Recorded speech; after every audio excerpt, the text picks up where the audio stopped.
Sinh tồn tự nhiên review, hãy đăng ký và theo dõi chúng tôi. Đây là động lực to lớn để chúng tôi tạo ra những video thật ý nghĩa gửi đến người xem. Chân thành cảm ơn.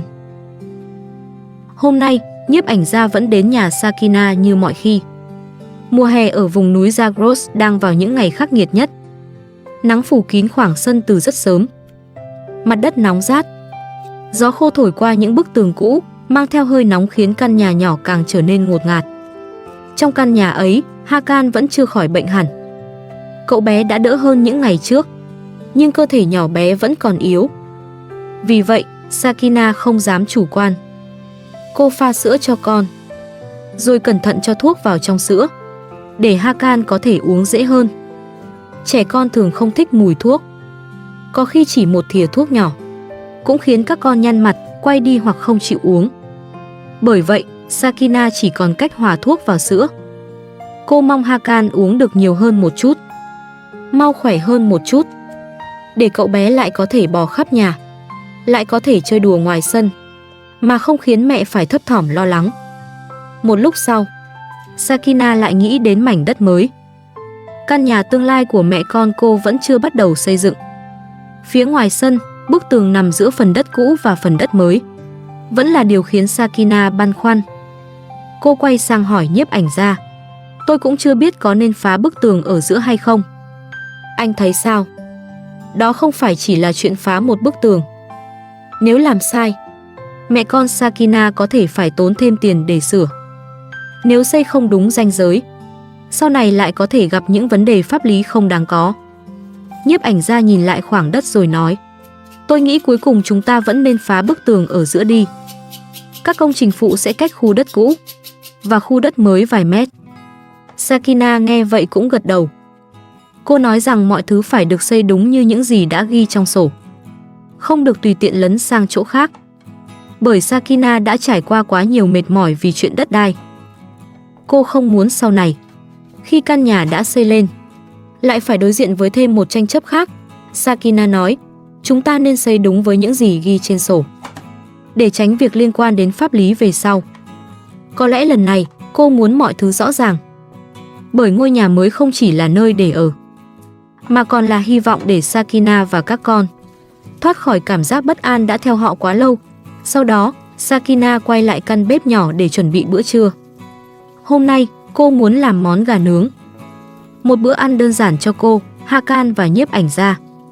Không cần phải có quá nhiều món, chỉ cần một chút thịt gà thơm nóng. Một bữa cơm đủ để mọi người có sức đi qua ngày hè đầy nắng gắt này. Sakina chuẩn bị thịt, rồi mang ra ngoài nướng. Trong khi đó, gió ngoài sân bắt đầu mạnh hơn. Cánh cửa cũ rung lên theo từng cơn gió. Âm thanh ấy vang lên đều đều, khiến Sakina càng thêm lo lắng. Cô nhìn về phía Hakan rồi nói, hôm nay gió khá mạnh. Gió đang làm cánh cửa rung lên. Có lẽ cô không chỉ lo cánh cửa, mà còn lo cho Hakan. Cậu bé vừa mới ốm dậy, cơ thể vẫn còn dễ bị ảnh hưởng bởi nắng nóng, gió mạnh, hay những thay đổi bất thường của thời tiết. Sakina nói, tôi không cho Hakan uống nước máy, không được bật nước lạnh hay điều hòa. Điều đó không tốt cho Hakan đang bị cảm. Đó là sự cẩn thận của một người mẹ. Có thể nhiều điều nghe rất nhỏ, nhưng khi con đang yếu, Sakina đều phải để ý. Điều hòa có làm Hakan khó chịu không? Bởi cô hiểu rằng chỉ cần con bệnh thêm một lần nữa, cả cuộc sống vốn đã bận rộn của cô sẽ lại càng trở nên chật vật. Mùi thịt gà nướng bắt đầu lan khắp khoảng sân. Miếng thịt dần chuyển màu, lớp da bên ngoài vàng thơm. Khói bếp bay lên trong gió. Giữa cái nắng khô nóng của mùa hè, bữa cơm giản dị ấy vẫn mang lại một chút ấm áp cho căn nhà. Cô cùng Hakan và nhiếp ảnh gia dùng bữa trưa. Không có những món ăn cầu kỳ, nhưng có sự hiện diện của những người đang cố gắng sống qua từng ngày. Và có nhiếp ảnh gia vẫn ở bên hỗ trợ cô trong những việc liên quan đến mảnh đất và căn nhà mới.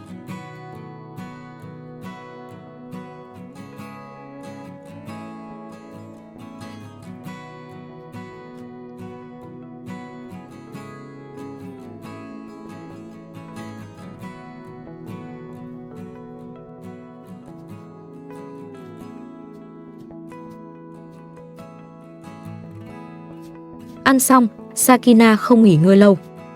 Cô lại gom những bó rau đã hư, những phần rau không còn dùng được trong bếp, rồi mang ra ngoài cho đàn gà ăn. Đàn gà ríu rít chạy đến. Chúng mổ từng phần rau trên nền đất. Một khung cảnh rất quen thuộc, rất bình dị. Nhưng trong cuộc sống của Sakina, đó lại là một vòng quay không thể thiếu. Rau hư không bỏ đi, gà vẫn có thức ăn. Đàn gà lớn lên, cho trứng. Trứng lại trở thành thức ăn cho gia đình. Mọi thứ đều được Sakina chắt chiu. Không phải vì cô quá tính toán, mà bởi cô hiểu rằng trong hoàn cảnh của mình, không có điều gì nhỏ bé là vô nghĩa. Tất cả đều có thể trở thành một phần trong cuộc sống mà Sakina đang cố gắng gìn giữ. Có lẽ cô không biết chính xác bao giờ ngôi nhà mới được xây xong, không biết mọi khó khăn sẽ còn kéo dài đến đâu. Nhưng Sakina hiểu rằng chỉ cần hôm nay cô còn cố gắng thêm một chút, thì ngày mai, mái ấm của mẹ con cô sẽ gần hơn thêm một bước.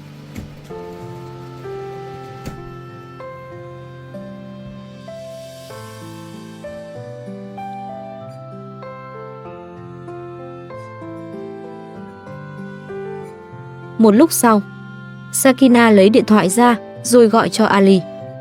Có lẽ sau nhiều ngày suy nghĩ về mảnh đất mới, cô hiểu rằng mình không thể tiếp tục chờ đợi thêm nữa.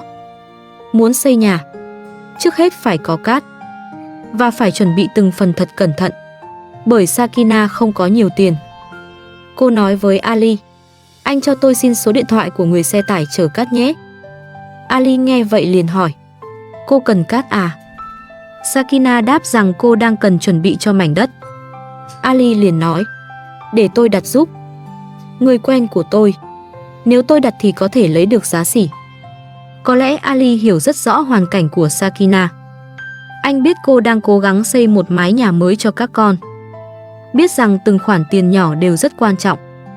Vì vậy, dù giữa hai người đã không còn là vợ chồng, Ali vẫn muốn giúp Sakina giảm bớt một phần chi phí.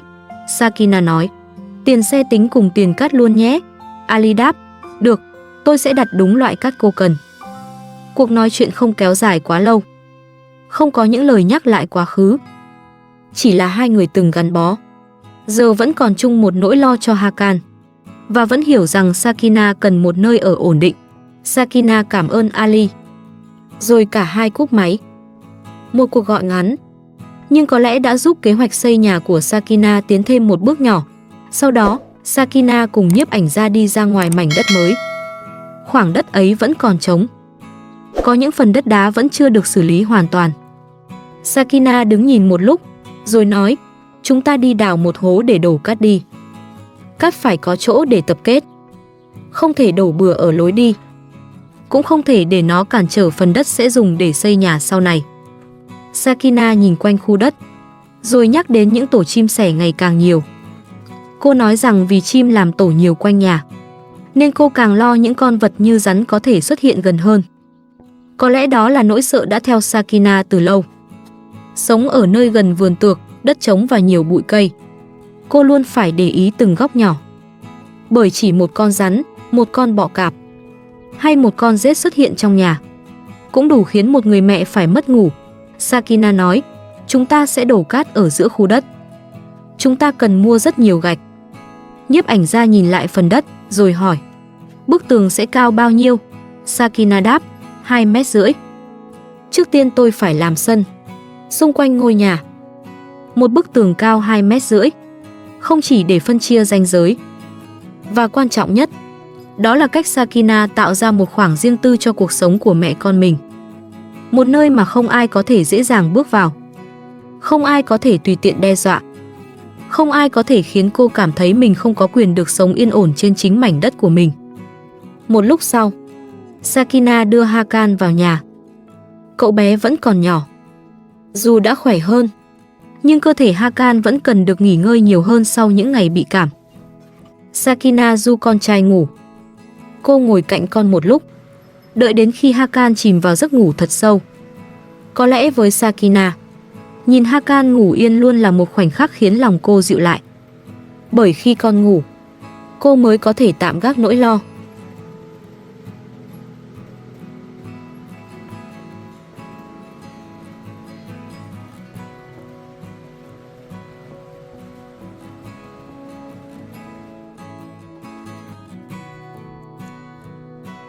Nhưng Hakan vừa ngủ, Sakina lại bước ra ngoài. Cô mang những tấm thảm ngủ ra giặt. Mùa hè ở đây nóng bức, đất khô, cỏ cây mọc nhiều. Và những con vật như rắn, rết hay bọ cạp có thể tìm đường vào nhà bất cứ lúc nào. Vì vậy, Sakina không dám lơ là. Cô phải dọn dẹp mỗi ngày, phải giũ thảm, phải kiểm tra góc nhà, phải giữ sàn nhà sạch sẽ, để những con vật nguy hiểm không có chỗ ẩn nấp. Bởi Sakina từng có một nỗi ám ảnh rất lớn. Ngày trước, do Ia đã từng bị bọ cạp cắn, cô bé phải nằm viện hơn nửa tháng. Đó là quãng thời gian mà Sakina không thể nào quên. Một đứa trẻ còn quá nhỏ, phải chịu đau đớn, phải nằm trong bệnh viện, trong khi người mẹ chỉ biết đứng bên cạnh, lo lắng và bất lực. Sau chuyện đó, Sakina hiểu rằng mình không được phép chủ quan nữa.